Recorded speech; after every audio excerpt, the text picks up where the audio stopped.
Hi అండి, అందరికీ నమస్కారం. వెల్కమ్ టు మై ఛానల్ అమ్మ ఇల్లు వంటిల్లు. ఈరోజు మన వీడియోలో సింపుల్గా మంచి టేస్ట్గా టమాటో రసం ఎలా చేసుకోవాలో చేసి చూపిస్తున్నాను. టమాటో రసానికి ముందుగా ఒక మిక్సీ జార్ తీసుకోవాలి. చిన్న అల్లం ముక్కలు 2, 10 వెల్లుల్లి రెమ్మలు, కొద్దిగా కొత్తిమీర, 2 రెమ్మలు కరివేపాకు వేసుకోవాలి. 2 స్పూన్లు ధనియాలు, 1/2 స్పూన్ జీలకర్ర, 1/2 స్పూన్ మిరియాలు వేసుకొని వాటర్ పోసుకోకుండా గ్రైండ్ చేసుకోవాలి. చూసారు కదా, ఇలా గ్రైండ్ చేసుకోవాలి. ఇలా గ్రైండ్ చేసుకున్న పేస్ట్ని పక్కన పెట్టుకోవాలి. ఒక 1/2 కేజీ బాగా పండిన టమాటాలను తీసుకోవాలి. ఇలా చిన్న ముక్కలుగా కట్ చేసుకోవాలి. ఇప్పుడు ఈ టమాటా ముక్కల్ని గట్టిగా పిండుకోవాలి. ఇందులో ఉన్న టమాటా గుజ్జు కొద్దిగా సపరేట్ అయ్యే వరకు గట్టిగా పిండుకోవాలి. ఇలా టమాటా ముక్కలను బాగా పిండుకున్న తర్వాత ఇందులో కొద్దిగా వాటర్ పోసుకోవాలి. వాటర్ పోసుకున్న తర్వాత చేతికి అందినంత వరకు ఇందులో ఉన్న పిప్ప అంతా చేతితో గట్టిగా పిండుకొని వేరే ప్లేట్లోకి తీసుకోవాలి. ఇలా అందినంత వరకు మన చేతితో గట్టిగా పిండుకొని వేరే ప్లేట్లోకి తీసుకోవాలి. ఇలా అంతా పిండుకున్నాక చూసారు కదా, టమాటో గుజ్జు అనేది మనకి ఇలా చిక్కగా కొద్దిగా ఉంటుంది. ఇప్పుడు ఈ టమాటా గుజ్జుని మనం వేరే కొద్దిగా పెద్ద గిన్నెలోకి వేసుకోవాలి.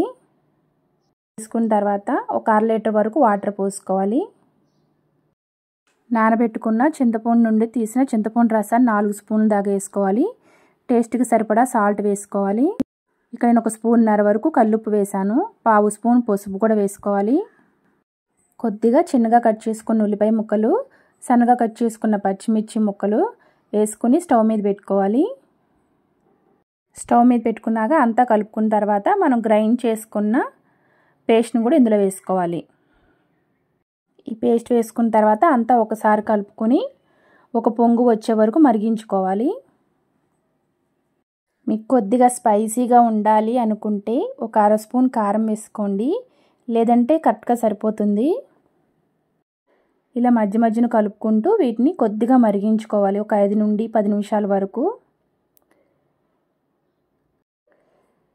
ఇలా మరుగుతున్నప్పుడు సన్నగా కట్ చేసుకున్న కొత్తిమీరను కూడా వేసుకోవాలి. సన్నగా కట్ చేసుకున్న కొత్తిమీర వేసుకున్న తర్వాత అంతా ఒకసారి కలుపుకొని ఇప్పుడు ఈ టమాటో రసానికి తాలింపు పెట్టుకోవాలి. ఈ గిన్నె పక్కన పెట్టుకొని చిన్నది కడాయి పెట్టుకోవాలి.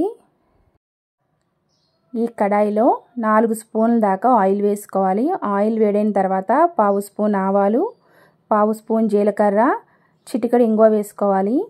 ఇవి కొద్దిగా వేగిన తర్వాత 2 ఎండుమిర్చి ముక్కలు, 2 రెమ్మలు కరివేపాకు కూడా వేసుకొని స్టవ్ ఆఫ్ చేసుకోవాలి. ఈ తాలింపుని టమాటో రసంలో వేసుకొని ఒకసారి అంతా కలుపుకోవాలి. అంతేనండి, సింపుల్గా మంచి టేస్టీగా ఉండే టమాటో రసం ఇలా చేసుకోవచ్చు. మీరు కూడా తప్పకుండా ట్రై చేయండి. ఇలా టమాటో రసం పెట్టుకున్నప్పుడు ఏదైనా ఫ్రై ఐటెం అయితే చాలా బాగుంటుంది. ఆలూ ఫ్రై కానీ, అరటికాయ ఫ్రై కానీ, చికెన్ ఫ్రై కానీ ఏదైనా సరే ఫ్రై ఐటెం ఉంటే చాలా బాగుంటుంది. మీరు కూడా తప్పకుండా ట్రై చేయండి. నా వీడియో కానీ మీకు నచ్చితే లైక్ చేయండి, షేర్ చేయండి. నా ఛానల్ని తప్పకుండా సబ్స్క్రైబ్ చేయండి.